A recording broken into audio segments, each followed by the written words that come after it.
Hi friends, today as we stretch into Jesus, we're going to focus on the word restoration. And restoration begins with rest. I'm stretching into you, reaching for the truth.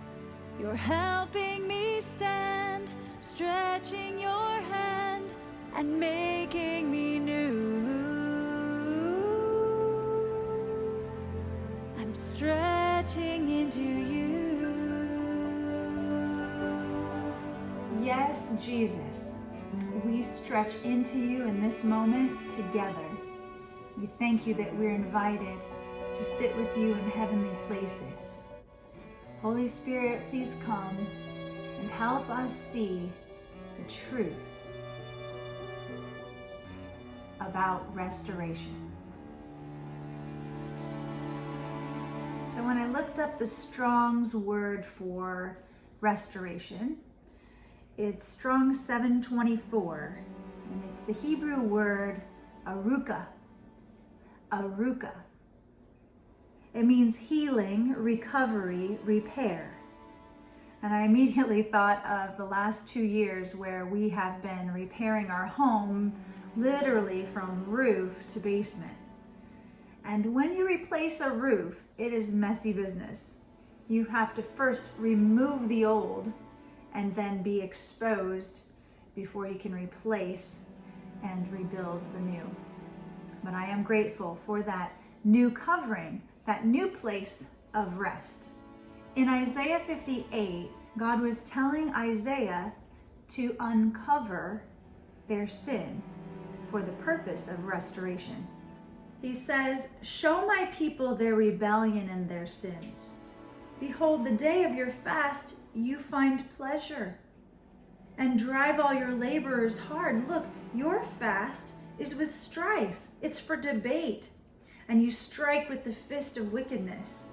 This is the fast I've chosen. Let the oppressed go free, to break the bread with the hungry, and bring the wandering poor home. See the naked and cover them. Then your light will break forth as the dawn, and your healing, aruka, will spring up quickly, and your righteousness go before you. The glory of Jehovah God shall gather you. Then you shall call, and Jehovah God will answer. You'll cry, and he will say, Here I am. Your light shall rise in the darkness, and your gloom shall be as the noonday. Jehovah will always guide you and satisfy your soul in dry places. You shall be like a watered garden, and those who come from you will build the old ruins. You shall rear up the foundations. You shall be called the repairer of the breach, a restorer of paths to live in. If you turn your foot away from doing what you please on my holy day and call the Sabbath a delight, then you shall delight yourself in Jehovah God, and I will cause you to ride on the heights of the earth and make you eat the inheritance of your father Jacob." So let's take a look at the word Sabbath or Shabbat in Hebrew.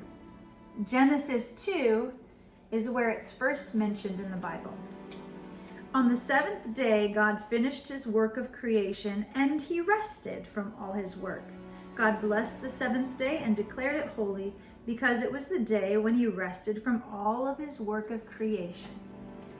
Also in Exodus 20, as he reveals the 10 Commandments, it says, "Remember to observe the Sabbath day by keeping it holy. You have 6 days each week for your ordinary work, but the seventh day is a Sabbath day of rest, dedicated to the Lord your God. And on that day, no one in your house should do any work. This includes your sons, daughters, male, female servants, livestock, any foreigners among you. For in 6 days the Lord made the heavens and the earth and the sea and everything in them. But on the seventh day he rested. That is why the Lord blessed the Sabbath day and set it apart as holy."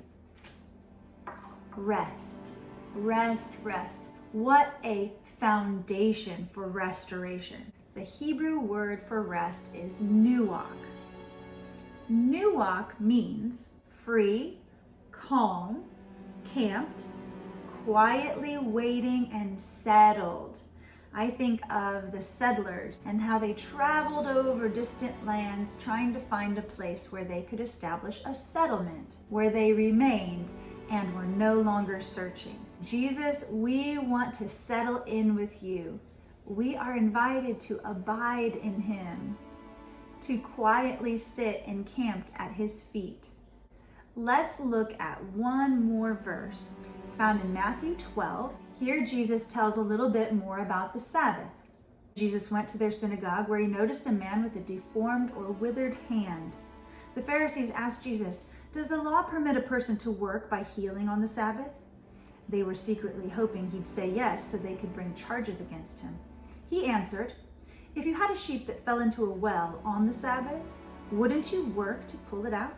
Of course you would. And how much more valuable is a person than a sheep? Yes, the law permits a person to do good on the Sabbath." He said to the man with the withered hand, "Hold out your hand," or "stretch out your hand." The man held out his hand, and it was restored, just like his other one.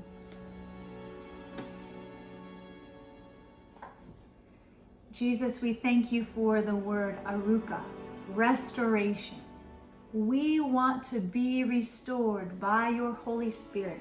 Lord of the Sabbath, I declare aruka healing, recovery, repair over my friends.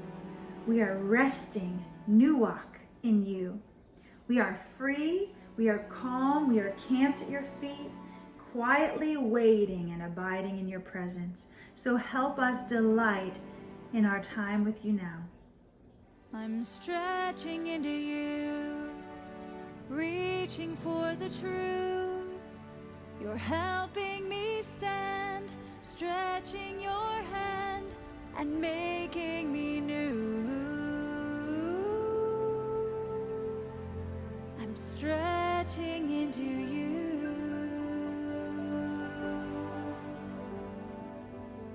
Please reveal any withered place in me, that you may shine your light on it and restore it completely. I ask for your healing in every part of my spirit, mind, and body. I invite you in, Jesus, to abide in me as I abide in you. As the Lord leads, please like, subscribe, comment below. I'm Reva James. Remember, God is faithful.